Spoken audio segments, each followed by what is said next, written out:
അയ്യോ അത്ര വിഷമായോടാ? അതെ ചെറിയമ്മ, അത് കുറച്ച് അലമ്പായപ്പം ലക്ഷ്മി കുഞ്ഞ് എടുത്ത ഡിസിഷനാണ് ഈ ട്രിപ്പ്. എന്തായാലും ട്രിപ്പ് കഴിഞ്ഞപ്പോ ഞാൻ സെറ്റായി. പിന്നെ കുറച്ച് നല്ല ഫ്രണ്ട്സിനെയും കിട്ടി. ഇവിടുത്തെ കഥയൊന്നും നീ അറിഞ്ഞില്ലല്ലോ. എന്തോന്നടി? അമ്മയുടെ റീജോയിനിങ്ങിന് പണി കൊടുക്കാൻ ആ മോഹൻ ജയിലിൽ ചാടി. അയ്യോ, അയാള് ജയിലിൽ ചാടിയിട്ട് ആദ്യം അമ്മയെ ഭീഷണിപ്പെടുത്തി റീജോയിനിങ് ചെയ്യാൻ സമ്മതിക്കില്ലെന്നും പറഞ്ഞു. പിന്നെ കൃഷ്ണേന്ദ്രൻ സാറിനെയും സന്തോഷേട്ടനെയും തട്ടിക്കൊണ്ടുപോയി. എന്തോന്നടി? രാംജിറാവോ? സന്തോഷേട്ടന് കുറച്ച് മെന്റൽ പ്രശ്നങ്ങളായിട്ട് ഇരിക്കുകയായിരുന്നു. ബെസ്റ്റ്. അയ്യോ, കൃഷ്ണേന്ദ്രൻ സാറിനെ അമ്മയുടെ മുന്നേ വെച്ച് കൊല്ലാനും അമ്മയെ സന്തോഷേട്ടനെ കൊണ്ട് കൊല്ലിക്കാനുമായിരുന്നു അയാളുടെ പ്ലാൻ. ഈശ്വര, അയ്യോ അയാളെന്തൊരു സൈക്കോ വന്നേ. എന്റെ മുന്നേ എന്തോന്നാടി ഇത്? അല്ല, എന്നിട്ട് ജോണേട്ടൻ ഇപ്പൊ എങ്ങനെയുണ്ട്?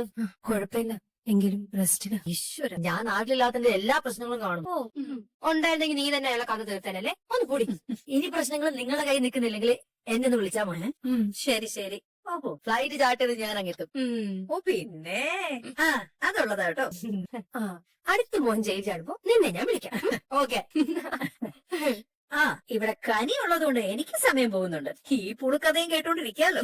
കുഞ്ഞാ? Yes, me too. ഉള്ളത് പറയണ്ടടി. എന്നാലും അതെ, കനിക്കുട്ടി അങ്ങനെയൊന്നും പറയല്ലേ. അവൾ ഉള്ളതേ പറയൂ. ഓ ആണോ? അങ്ങനെ പറഞ്ഞു കൊടുക്ക് ചെറിയ. ഓ ചെറിയമ്മയുടെ കോച്ച്. ഞാൻ ഇനി ഇടയ്ക്ക് വിളിച്ചോളാം. ഒന്നിച്ചിങ്ങനെ മഹാഭാരതമായിട്ട് പറയേണ്ടി വരത്തില്ല. വിളിച്ചാ മതി. വിളിച്ചിരിക്കും. ആടി ബൈ. ശരി ശരി, വിളിച്ചു. ബൈ. മോഹൻ അത്യാവശ്യ അഭ്യാസമൊക്കെ കാണിച്ചിട്ടാണ് ആദ്യവും പിടിച്ചത്. രക്ഷപ്പെടാൻ അയാൾ വിദഗ്ധനാണ്. ആദ്യം അറസ്റ്റ് ചെയ്യുമ്പോൾ ഞാൻ നാട്ടിലുണ്ടായിരുന്നു. വൈൽഡ് ആനിമൽസിനെ പോലെയായി എല്ലാ വിധത്തിലും രക്ഷപ്പെടാൻ വളരെ സ്കിൽഡ് ആണ്. പിന്നെ എക്സ്ട്രീം ക്രൂവൽറ്റി. പാവം എന്റെ സരസു ശരിക്കും അനുഭവിച്ചിട്ടുണ്ട്. എന്തോരം ബന്ധങ്ങളാണെന്ന് അറിയാമോ അയാൾക്ക്? പ്രെഡേറ്ററി ബിഹേവിയർ ഉള്ള ഒരാൾ. ഫിസിക്കലിയും മെന്റലിയും ടോർച്ചർ ചെയ്യുന്നത് അയാൾക്കൊരു ക്രേസാണ്. കൃഷ്ണേന്ദ്ര സാറിനെ കൂട്ടിച്ചേർത്ത് ഓരോന്ന് പറഞ്ഞ് പാവം അവളെ എന്തോരം ആക്ഷേപിച്ചിട്ടുണ്ട്. കൃഷ്ണേന്ദ്ര സാറ് ശരിക്കും ഒരു പ്യുവർ മാനം. എന്നോട് വലിയ കാര്യമായിരുന്നു. ഞാൻ ഇങ്ങോട്ട് പോരുമ്പോ ഗിഫ്റ്റ് ഒക്കെ വാങ്ങി തന്ന് യാത്ര അയക്കാൻ മാധവത്തിലേക്ക് വന്നിട്ടുണ്ടായിരുന്നു. സരസുനം സാറിന് വലിയ കാര്യമായിരുന്നു. പക്ഷെ രണ്ടിനും ജീവിതത്തിൽ ധൈര്യമില്ല. അവരാണ് പേരെങ്കില് സൂപ്പർ ആയിരിക്കും അല്ലെ.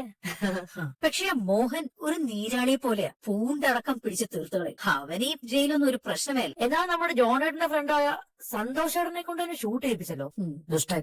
അയാൾ എന്ത് ചെയ്യുമെന്നും ചെയ്യിക്കുമെന്നും നമുക്ക് പ്രഡിക്ട് ചെയ്യാൻ പറ്റില്ല. ഞാനൊന്ന് ജോണേട്ടനെ വിളിച്ചോട്ടെ കുഞ്ഞാ. എല്ലാം അടച്ചുപൂട്ടിയിട്ട് ഇറങ്ങിയതല്ലേ കനി. നീ ആലോചിച്ചിട്ട് തീരുമാനിക്കും. എന്നാൽ ഇങ്ങനൊരു കാര്യം അറിയുമ്പോ. Hello hello ജോണേട്ടൻ, കനിയാണ്. കനി ഏതായി ഇന്റർനാഷണൽ കോൾ എന്നായിരിക്കുമല്ലോ നോക്കുന്നേ. പിന്നല്ലാതെ നമുക്ക് ഇന്റർനാഷണൽ ഫ്രണ്ട്സ് ഒന്നും ഇല്ലല്ലോ. കനി കനി പോയത് വല്ലാത്തൊരു പോക്കായി പോയല്ലോ. ഇനി ഒരു വിവരമില്ലല്ലോ. വിവരം അവിടെ ആയിരുന്നപ്പോഴും ഇല്ലല്ലോ ജോണേട്ടാ. ഇവിടെ എത്തിയപ്പം നല്ല ഇന്റർനാഷണൽ വിവരമില്ലായ്മയായി. നല്ല ഇന്റർനാഷണൽ ചളിയാണല്ലോ. ഇപ്പൊ എന്താ വിളിക്കാൻ തോന്നി? ഞാൻ നേരത്തെ ജോണേട്ടോട് പറഞ്ഞിട്ടുണ്ടായിരുന്നല്ലോ എനിക്ക് വിളിക്കാനൊന്നും ആവത്തില്ലെന്ന്. വിളിക്കില്ലെന്ന് തന്നെ മനസ്സിൽ ഉറപ്പിച്ചതാ. പക്ഷെ ഇങ്ങനെ പറഞ്ഞപ്പം വിളിക്കണം തോന്നി. ഓക്കെ അല്ലേ ജോണേട്ടാ? ഓൾമോസ്റ്റ് ഓക്കെ ആണ്. എങ്കിലും ഡോക്ടർ റെസ്റ്റ് പറഞ്ഞിട്ടുണ്ട്. അപ്പം വീട്ടിൽ തന്നെയാണല്ലേ?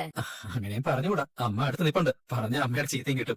ഇടയ്ക്ക് അമ്മ അറിയാതെ ഈ ജയിലിൽ ചാടുന്നുണ്ട്. ടീച്ചറോടെ കേട്ടോണ്ട് നിൽക്കുമല്ലേ? അതെ. അതിന്റെ ഇടയിൽ നിന്ന് കിട്ടും. എടാ ഇങ്ങോട്ട് തന്നെ. ഹലോ കനി, പോകാൻ നേരത്തെ എന്നോട് എന്തൊക്കെ പറഞ്ഞിട്ടാ പോയത്? പോയിട്ട് ഇതുവരെ എന്നെ ഒന്നും വിളിച്ചത് പോലും ഇല്ലല്ലോ. സത്യ ടീച്ചറെ, എനിക്ക് കുറച്ച് ഇഷ്യൂസ് ഉണ്ടായി. കാര്യങ്ങളൊക്കെ കുറച്ച് അലമ്പായി പോയി.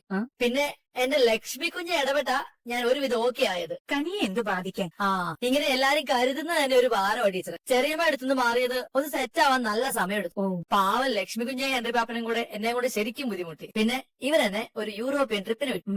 കുറച്ച് യൂറോപ്യൻസിനെ കണ്ടപ്പം നമ്മൾ സെറ്റായി. നമ്മൾ ഏത് നാട്ടിലാണെങ്കിലും നേരിൽ കണ്ട് സംസാരിക്കാനൊക്കെ വകുപ്പുള്ളപ്പോഴേ അങ്ങനെ ഒറ്റയ്ക്കാവാൻ നമ്മൾ നമ്മളെ തന്നെ അങ്ങനെ വിടരുത്. ഒറ്റയ്ക്കാവാനൊന്നും ലക്ഷ്മി കുഞ്ഞ് വിടത്തില്ല. എങ്കിലും ആരെ വിളിക്കാനെന്ന് തോന്നി. അങ്ങനെയൊന്നും തോന്നണ്ട. ഇടയ്ക്കിടയ്ക്ക് വിളിക്കണം. ശ്രദ്ധിക്കാൻ ടീച്ചറെ. ദേ ലക്ഷ്മിയുടെ അന്വേഷണം പറയണേ. ദേ എല്ലാം കേട്ടോണ്ട് ഇവിടെ അടുത്തിരിപ്പുണ്ട്. Hi Mary. ജോണിന്റെ കാര്യം ആക്ച്വലി ഞങ്ങൾ അറിഞ്ഞില്ല കേട്ടോ. കാലക്കേട് എങ്ങനെയൊക്കെയാ കയറി വരികയെന്ന് പറയാൻ പറ്റില്ല അല്ലെ. എന്തായാലും മോനെ ശരിക്കും ശ്രദ്ധിക്കുക കേട്ടോ. ലച്ചു, എനിക്ക് ശ്രദ്ധിക്കാൻ വേറെ ആരാ ഉള്ളത്? എനിക്കറിയാം. എന്നാലും നന്നായി ടേക്ക് കെയർ ചെയ്യൂ. അവന്റെ ഹെൽത്ത് ഒക്കെ ഓക്കെ ആകട്ടെ വേഗം. അതെ, നീ ഉടനെ നാട്ടിലേക്കുണ്ടോ? അന്ന് വന്ന് ഞാൻ ചെയ്തില്ലേ ആയുർവേദ ട്രീറ്റ്മെന്റ്, അത് പൂർത്തിയായില്ലല്ലോ. അത് ബാക്കി കിടപ്പുണ്ട്. അത്രയും ദിവസം അങ്ങോട്ട് ബ്രേക്ക് എടുക്കാനും പറ്റുന്നില്ല. എന്തായാലും നോക്കട്ടെ. നോക്ക്. ഓക്കെ. കനി നീ സംസാരിച്ചു. ടീച്ചർ നമ്മുടെ രോഗിയോടെ. ദേ ഇവിടെ തന്നെ നിപ്പുണ്ട്, ഞാൻ കൊടുക്കാം. ഹലോ കനി. ഹെൽത്ത് ഒക്കെ പെട്ടെന്ന് പഴയപടി ആവട്ടെ ജോൺ. ഇനി ഇങ്ങനത്തെ ടെറർ പരിപാടികളൊന്നും പോയി ചാടല്ലട്ടാ. ശ്രദ്ധിച്ചോളാം. എന്നാ ശരി ജോണ്ടാ. ശരി.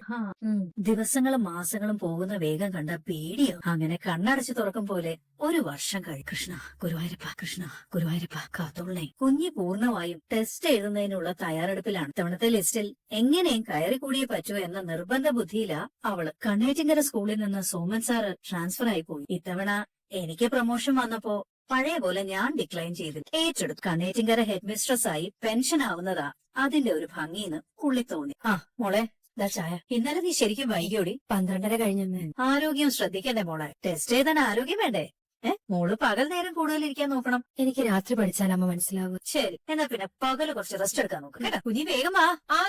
എന്നെ ഇനി കുഞ്ഞി സ്കൂളിലാക്കി തരും. അതിനുശേഷം കുഞ്ഞി സന്തോഷിന്റെ വീട്ടിലേക്ക് പോകും. ഇപ്പൊ സന്തോഷ് ഏകദേശം പൂർണ്ണമായി തന്നെ റിക്കവർ ആയിട്ടുണ്ട്. പക്ഷേ സമൂഹത്തിൽ നിന്ന് ആകെ വിട്ടുമാറിയ മട്ടാണ് സന്തോഷിന്. സന്തോഷിന് ആത്മവിശ്വാസത്തോടെ ജോലിക്ക് പോകാൻ എന്ത് ചെയ്യാനാവും എന്നാണ് കുഞ്ഞിയുടെ ആലോചന. സന്തോഷിന്റെ വീട്ടുകാർ ഇപ്പോഴും പഴയ ബന്ധം തുടരാനാകും എന്ന് കരുതുന്നുണ്ട്, പ്രതീക്ഷിക്കുന്നുമുണ്ട്. അന്നേരമൊക്കെ കുഞ്ഞി അത് തിരുത്തുന്നുമുണ്ട്.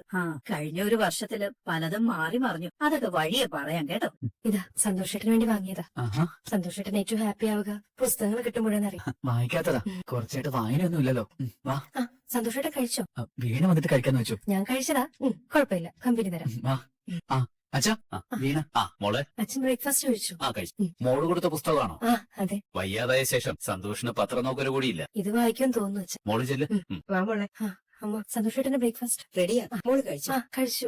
എന്നാലും സന്തോഷേട്ടന്റെ കമ്പനിയോട് കേട്ടോ വെച്ചാ സന്തോഷേട്ടൻ ശരിക്കും ഓക്കെ ആയതിന്റെ ലക്ഷണമായത്. ഇനി അങ്ങോട്ട് ഒരേ വായനയായിരിക്കും. അത് നല്ലതാ അച്ഛാ. പക്ഷേ വീട് വിട്ട് പുറത്തു പോണ്ടേ? ജോലിയുടെ കാര്യവും ഒന്നും ആയി, അത് ശരിയാക്കണ്ടേ? കാര്യങ്ങള് ഒരുവിധമായില്ലേ അച്ഛാ, ബാക്കി നമുക്ക് ശരിയാ. എടാ, ഭക്ഷണത്തിന്റെ ഇടയ്ക്ക് ഒന്ന് നോക്ക് കുഞ്ഞുട്ടാ. കൈ എത്തുമ്പോ വാ തുറന്നോളൂ അമ്മേ. അതെ, മസിൽ മെമ്മറി തനിയെ നടന്നോളൂ. അത് കൊള്ളാം. ഇപ്പൊ വരാം. ഹലോ മോളെ, ഒന്നുകൂടി അക്കാര്യം ആലോചിക്കണം. എന്റെ കുഞ്ഞോട്ടിന് വേണ്ടിയിട്ടെങ്കിലും. വരുമ്പോഴേ എനിക്ക് എന്തെങ്കിലും ഗിഫ്റ്റും അഭിനന്ദിക്കാനുള്ള ഒരു മനസ്സുമായിട്ട് വേണം വരാൻ. എന്തിനാ? എന്റെ കൊച്ചേ എനിക്കൊരു ലോട്ടറി അടിച്ചെന്ന്. എന്തായി സരസു ബാക്കി കാര്യങ്ങള്?